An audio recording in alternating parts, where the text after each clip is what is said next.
교과서에 충실한 교과 토의 여디디아의 교충교토 시간입니다. 오늘은 제13과 하나님의 선교의 끝이라는 제목으로 하나님 말씀을 함께 연구하겠습니다.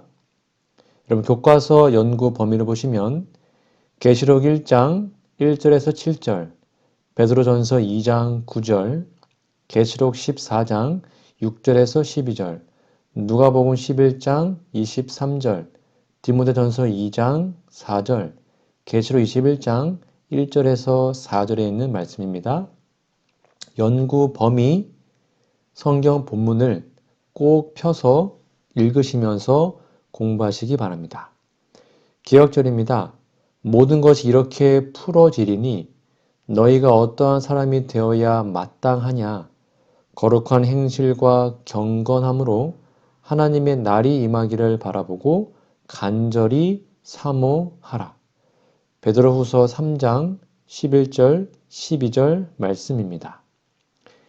기억절 노래 들으시고 이어서 말씀 연구를 진행하겠습니다.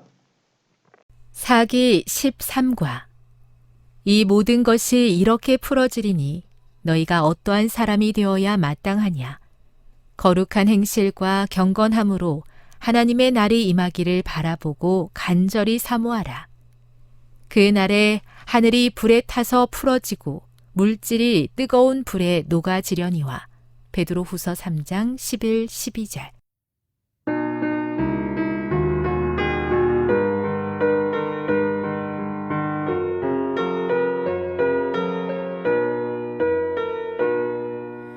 이 모든 것이 이렇게 풀어지리니 너희가 어떠한 사람이 되어야 마땅하냐. 거룩한 행실과 경건함으로 하나님의 날이 임하기를 바라보고 간절히 사모하라. 그날에 하늘이 불에 타서 풀어지고 물질이 뜨거운 불에 녹아지려니와. 베드로후서 3장 11절 12절.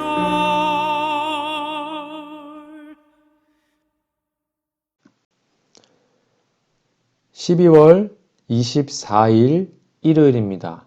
제목은 계시록 마지막 때의 하나님의 선교.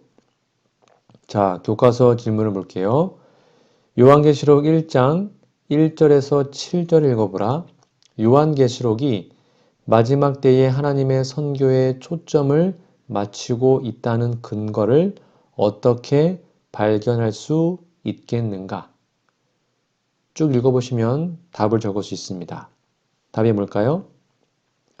네, 예수님의 희생과 보혈과 속죄에 관한 말은 바로 선교의 기초가 됨을 설명하고 있습니다. 밑에 있는 질문입니다. 요한계시록 1장 6절과 베드로전서 2장 9절을 읽어보라. 이 구절에 나타난 구속받은 자들의 칭호는 무엇을 의미하는가? 답이 무엇일까요? 네, 죄악 세상으로부터 불러내어 하나님의 빛에 들어가게 하신 이의 덕을, 그분의 사랑을 선포하게 하려는 것입니다. 이것이 바로 그 칭호의 의미입니다. 성경을 주신 하나님의 뜻은 계시하는 말씀을 읽고 들어서 예수님을 믿고 구원받게 하려는 것입니다. 그러므로 믿음은 들음에서 나며 들음은 그리스도의 말씀으로 말미암았느니라 라고 말씀하고 있죠. 우리도 성경 말씀을 배우고 깨닫고 예수님을 믿어서 그리스도인이 되었습니다. 창세기부터 계시록까지 우리에게 주신 하나님의 말씀인 성경은 사람들에게 구원받도록 호소하시는 하나님의 전도 책자입니다.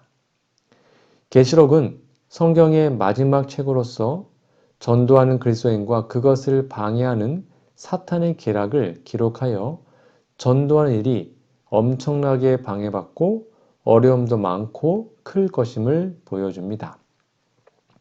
그래도 하늘 백성이 된 그리스도인은 전도하는 사명을 수행할 것이고 마침내 승리의 멸관을 받고 처음 창조보다 더 아름답게 새로 창조된 세상을 상속받아 누리게 될 것을 약속합니다. 결과를 확실히 아는 것은 과정을 견디는 힘이 되고 고난의 길이라도 즐거움의 길이 되게 하는 처방이 됩니다. 이것을 깨달으면서 우리는 하나님에 의해 창조되었을 뿐만 아니라 그분에 의해서 구속되었고 그리스도께서는 놀라운 대가를 치르심으로 구속을 이루셨다는 사실을 묵상할 때 바로 은혜가 넘침을 여러분 꼭 기억하시기 바랍니다. 일요일 예언신의 권면입니다. 그리스도를 따르는 자의 사명. 지상의 거민들에게 진리를 전하고 죄와 무관심으로부터 그들을 구원해 내는 것이 그리스도를 따르는 사람들의 사명이다. 사람들은 그것을 통해 성화되기 위하여 진리를 가져야만 하며 우리 모두는 하나님의 빛의 통로이다. 우리의 달란트, 우리의 재정, 우리의 지식은 우리 자신의 유익만을 위한 것이 아니다. 이것들은 영혼의 구원을 위하여 사람을 죄된 생애에서 이끌어 올리며 그리스도를 통해 무한하신 하나님께 인도하기 위해 사용되어야 한다. 교회증언 4권 80페이지에 있는 말씀입니다. 12월 25일 월요일입니다. 제목은 새 천사의 기별과 선교. 자, 교과서 질문을 볼게요. 요한계시록 14장 6절에서 12절을 읽어보라. 이 구절들에 기록된 것은 무엇이며 그것은 우리의 선교 그리고 기별과 어떤 관련이 있는가? 워낙 유명한 말씀이죠. 바로 새 천사의 기별인데요. 영원한 복음입니다. 사람들을 바벨론의 포도주를 마시지 말고 짐승의 표를 받지 말고 우상에게 절하지 말고 창조주와 생명의 주를 경배하여 하나님의 백성이 되라는 것입니다. 밑에 있는 두 번째 질문입니다.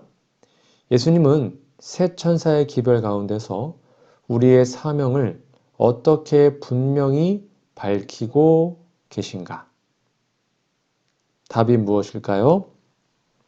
네, 하나님의 계명과 예수 믿음을 지키는 자들이 되라고 밝히십니다. 새 천사의 기별은 심판하실 시간이 이르렀을 때 주신 영원한 복음입니다. 성경의 복음 기별은 때와 관련되어 있죠. 예수님은 충성되고 지혜 있는 종이 되어 주인에게 그 집 사람들을 맡아 때를 따라 양식을 나눠줄 자가 누구뇨? 라고 말씀하셨습니다. 때를 따라 때에 맞는 양식을 나눠주며 전파하라는 말씀이죠. 지금은 성경에 게시된 긴 연대 예언인 2300 주야가 끝난 이후의 시대입니다. 2300 주야는 심판하실 시간을 계시한 때에 관한 예언입니다.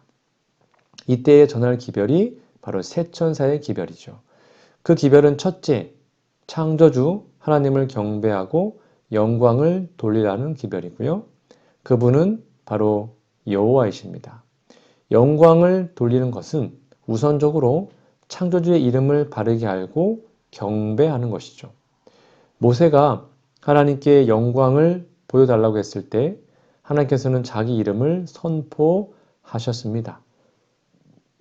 그 이름을 바르게 알고 경배하는 것이 영광을 돌리는 첫 단계입니다. 그 이름을 바르게 알면 바로 창조, 구원, 심판, 재창조에 관한 것이 그 이름 안에 다 포함된 것을 알게 됩니다. 그래서 세 천사의 기별은 첫째, 창조주를 경배하라는 것이고, 셋째, 생명과 부활의 하나님을 경배하라는 것입니다. 첫째와 셋째 기별을 거절하면 바로 둘째 기별, 바벨론의 진노의 포도주를 마시게 된다는 경고입니다.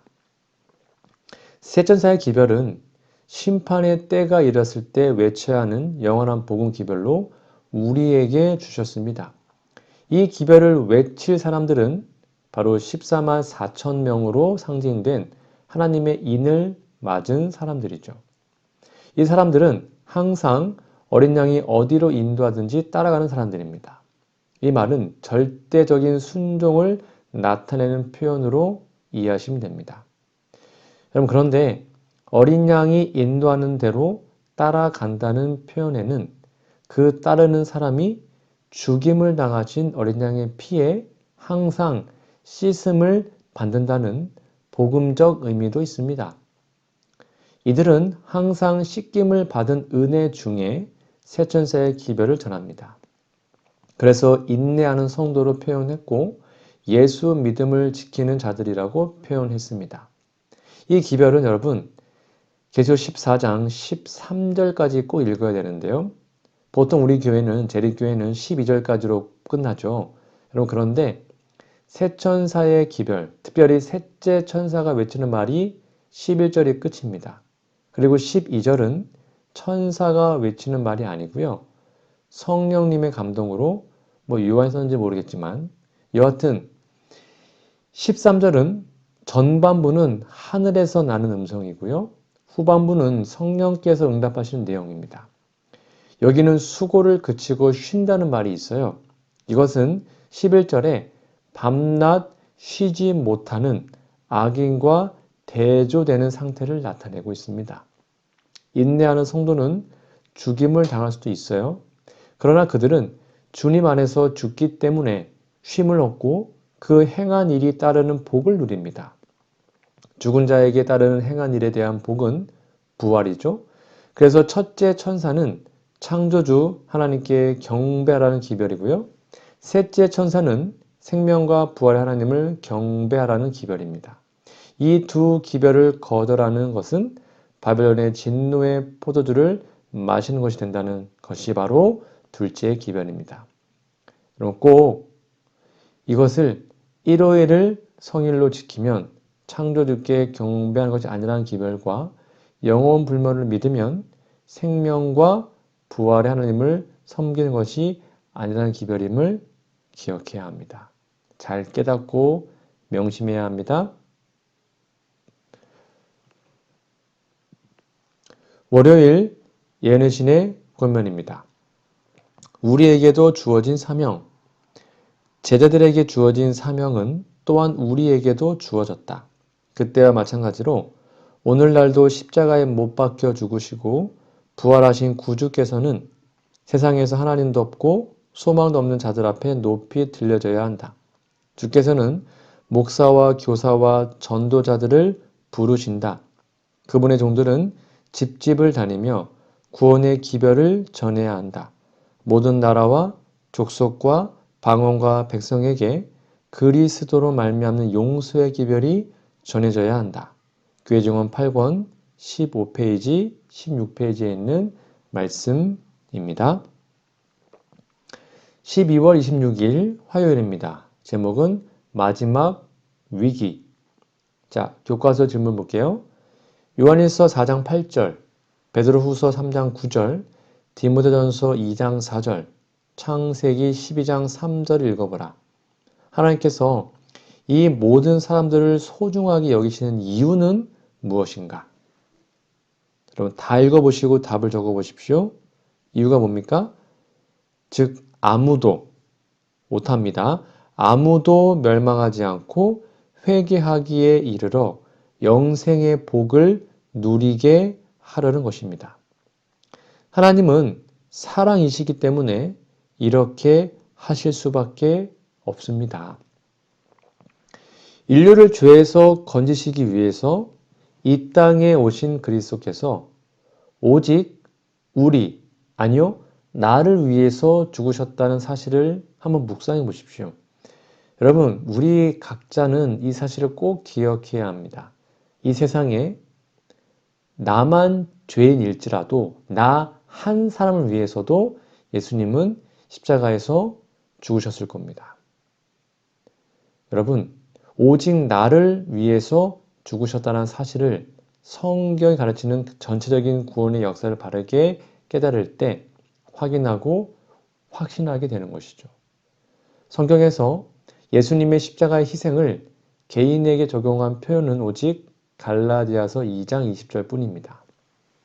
내가 그리스도와 함께 십자가에 못 박혔나니 그러니 이제는 내가 사는 것이 아니요 오직 내 안에 그리스도께서 사시는 것이라. 이제 내가 육체 가운데 사는 것은 나를 사랑하사 나를 위하여 자기 자신을 버리신 하나님의 아들을 믿는 믿음 안에서 사는 것이라. 바울의 이 고백은 누구든지 해야 하는 고백입니다. 이런 고백이 합리적인 이유를 성경은 기록해 놓았습니다. 일반적으로 그것을 찾지 않습니다. 그래서 성경이 그렇게 기록했으니 믿는 거죠. 물론 좋은 믿음입니다. 여러분, 그런데요, 성경은 구원의 도리에 관하여 결과를 기록하고 그 합리적인 과정도 기록을 했죠. 그것을 찾아서 연구하는 것이 우리의 의무입니다. 지구상의 모든 인류는 다 아담 안에서 하나님의 주신 영생의 생명을 잃어버리고 사망이 되었습니다.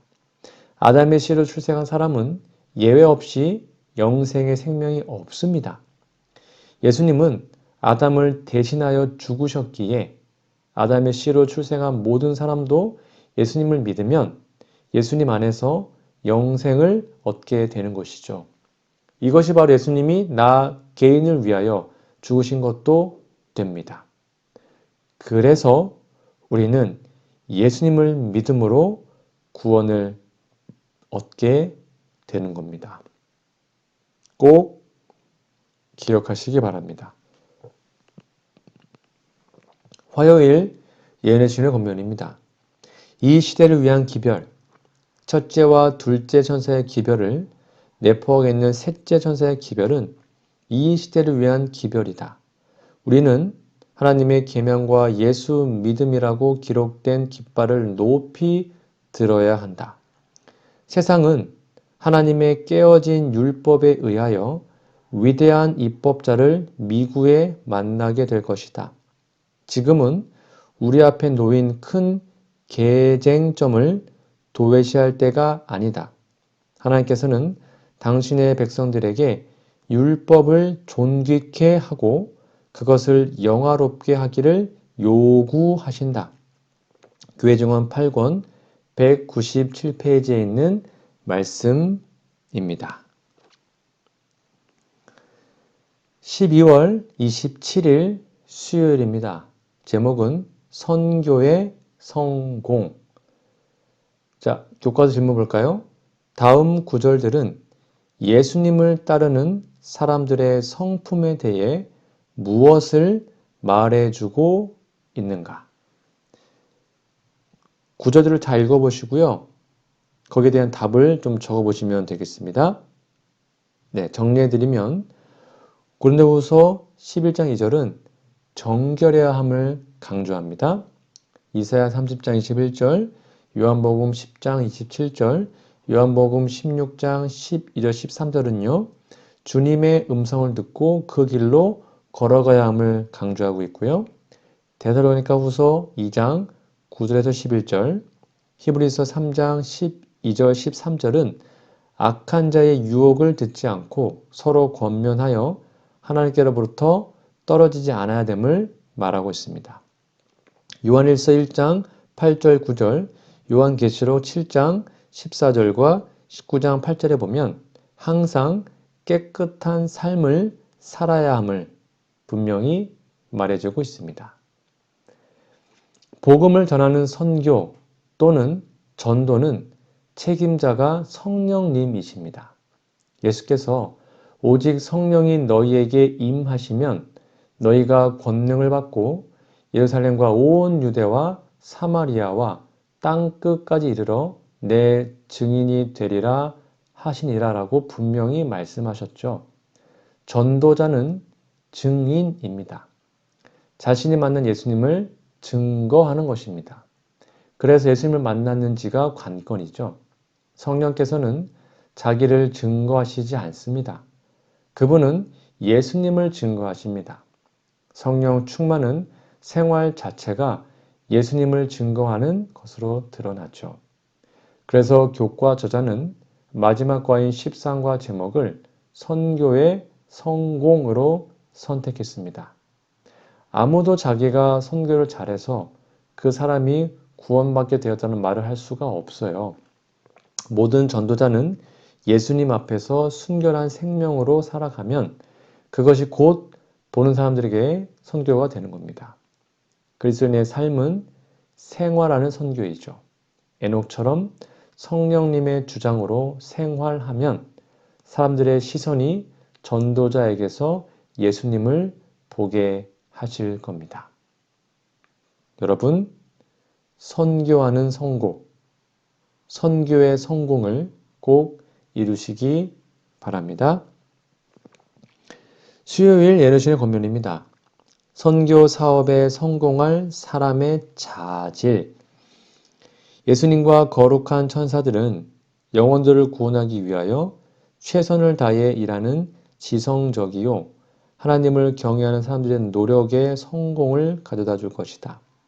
사랑이 넘쳐흐르는 마음으로 조용하고 조심성 있게 그들은 성경을 연구한 사람들을 얻기 위해서 노력하고 그들이 할 수 있는 대로 성경을 읽어주는 데 종사해야 한다. 그렇게 함으로써 그들을 어두운 가운데서 불러내어 그분의 기이한 빛에 들어가게 하신 분의 영광을 드러내게 될 것이다. 교회지원 5권 403페이지에 있는 말씀입니다. 12월 28일 목요일입니다. 제목은 선교의 완결. 자, 교과서 질문해 볼까요? 요한계시록 21장 1절에서 4절, 21장 22절에서 22장 5절을 읽어보라. 이것은 어떤 장면인가? 여러분, 정말 우리가 자주 묵상해야 되는 장면이죠. 선교의 결과를 보여주는 장면입니다. 새하늘과 새 땅.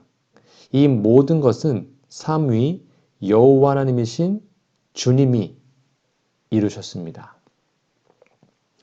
새하늘과 새 땅은 선교가 종결된 후에 이루어집니다. 하나님께서는 구원 사업을 계획하신 시간표대로 실천하시죠. 그 시간표를 우리가 알도록 계시한 것이 때에 대한 예언입니다. 이 예언은 실제적인 것도 있고 상징적인 것도 있습니다. 노아의 120년이나 이스라엘 포로 70년 등은 다 실제적인 것입니다. 사건도 문자적인 표현으로 말씀하셨습니다. 그러나 다니엘서나 계시록에 기록된 때에 관한 예언은 다 상징적입니다. 그때 예언이 적용되는 사건도 다 상징적이죠.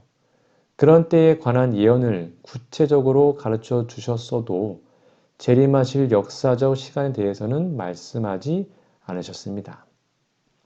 아버지 하나님만 아신다고 하셨고 때와 기한은 아버지의 권한에 두셨으므로 너희의 알 바가 아니라고 하셨죠. 그런데 천국 복음이 모든 민족에게 증거되기 위하여 온 세상에 전파되면 끝이 오겠다고 하셨습니다. 그러므로 증언의 말씀에 재림하실 때를 촉진하자고 권고하신 것이죠. 2300주야 후에는 연대로 예언된 것이 없습니다. 그냥 시간이 다시는 없으리라. 즉 지체하지 않겠다라고 하셨습니다. 원문이 그래요.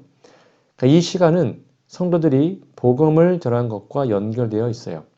땅끝까지 복음이 전파될 때는 정해져 있지 않습니다. 그러므로 선교가 신속하게 이루어져서 더 전할 곳이 없으면 그때가 재림하실 때죠. 우리들이 재림을 촉진할 수 있는 이유가 이겁니다. 우리는 이 일을 잘 감당하고 있는지요?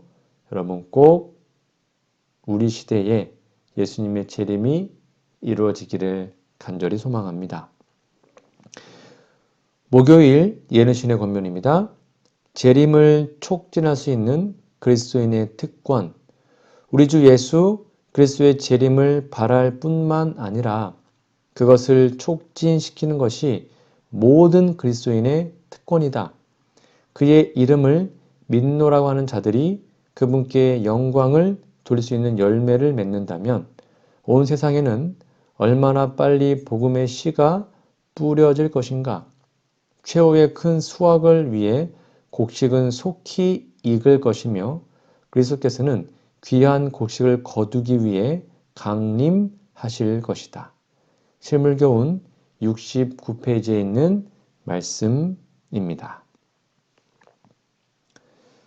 자, 오늘은 제13과 하나님의 선교의 끝이라는 제목으로 함께 은혜의 말씀을 나누었는데요. 여러분, 교과서에 나와 있는 연구 범위, 성경 본문을 꼭 읽어주시고 기억절도 외워주시면 감사하겠습니다. 오늘 말씀을 다시 한번 정리하면 하나님의 선교는 끝이 있습니다. 요한계시록은 하나님의 선교를 끝내는 책입니다. 새 천사의 기별은 하나님의 선교의 마지막 기별입니다. 우리는 마지막 위기를 극복하고 승리해야 합니다. 모든 재림 성도들이 선교 열성, 참 제자가 되어야 합니다. 지구상의 모든 종족에게 선교가 완결되어야 합니다. 우리의 동족 북한에도 선교의 문이 열리기를 다시 한번 기도하고 소망합니다. 1년이 다 갔습니다. 다음 주에는요. 2024년 1기 1과 우리 시편을 공부할 건데요. 시편을 읽는 방법이라는 제목으로 다음 주에 함께 교과 토의를 하도록 하겠습니다. 다음 주까지 건강하시고요. 새해 복 많이 받으시기 바랍니다. 기도하고 마치겠습니다.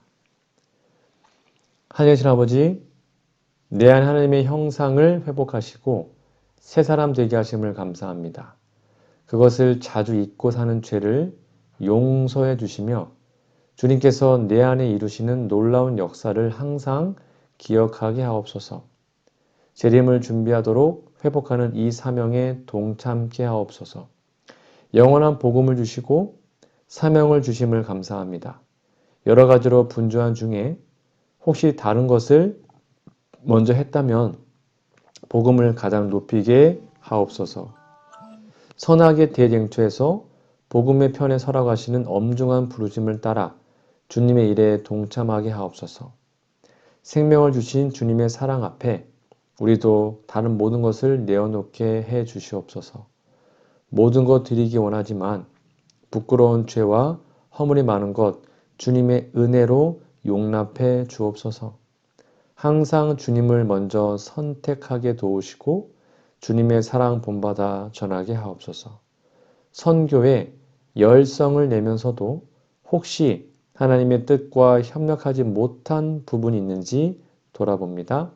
도움을 구하오니 저를 겸손하게 해주시고 항상 주님의 은혜와 자비 앞에 있게 하옵소서. 의심하거나 낙담하지 않고 하나님을 굳게 신뢰하게 하옵소서. 약속하신 새 땅에 들어갈 소망을 주셔서 감사합니다. 이 땅에 처하여 노력하고 분투하는 부족한 종에게 오늘도 함께하여 주옵소서. 머지않아 다가올 주님의 나라를 위해 최선을 다해 주께서 주신 오늘의 사명을 감당할 수 있게 도와주시옵소서. 예수님의 이름으로 기도합니다. 아멘.